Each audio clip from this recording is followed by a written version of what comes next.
ইরানের সর্বোচ্চ নেতা আয়াতুল্লাহ আলী খামেনির শোকযাত্রায় সোমবার তেহরানের রাজপথে নেমেছে লাখো মানুষের ঢল। এই জনস্রোত ১৯৮৯ সালের খোমেনির ঐতিহাসিক শোকযাত্রার রেকর্ড স্পর্শ করতে পারে বলে ধারণা করা হচ্ছে।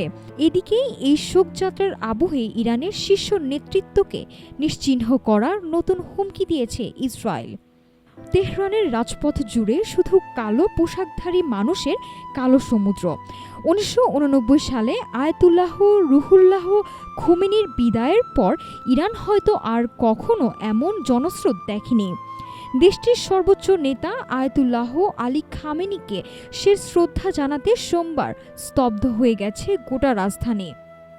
রাষ্ট্রীয় সংবাদ সংস্থা ইরনা জানিয়েছে, এই শোকযাত্রা স্পর্শ করতে পারে ৪ দশক আগের ১ কোটি মানুষের সমাগমের ঐতিহাসিক রেকর্ডকে।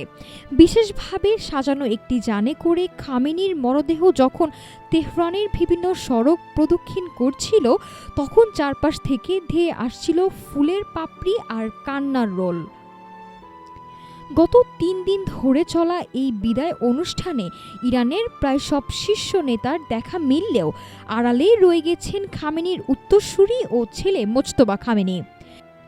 কর্মকর্তারা বলছেন, ইসরায়েলি গুপ্ত হত্যার তীব্র ঝুঁকির কারণে কড়া নিরাপত্তার চাদরের আড়ালে রাখা হয়েছে তাকে। ইরানি কর্মকর্তাদের এই আশঙ্কায় যেন সত্যি হল ইসরায়েলি প্রতিরক্ষা মন্ত্রীর নতুন হুমকিতে।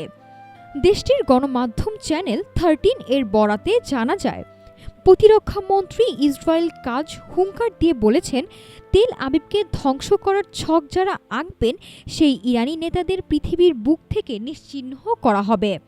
কাজ এর আগেও স্পষ্ট করেছিলেন, ইসরায়েলের হিট লিস্টে খামেনি পুত্র মোজতবাও আছেন। সর্বোচ্চ নেতার প্রয়াণে একদিকে যখন শোকে ইরান, ঠিক তখনই পারমাণবিক শক্তিধর এই দুই দেশের চিরবৈরিতা আর পাল্টাপাল্টি হুমকি মধ্যপ্রাচ্যকে ঠেলে দিচ্ছে আরও এক চরম অনিশ্চয়তার দিকে। নাফিসা সামিয়া, ঢাকা টুডে।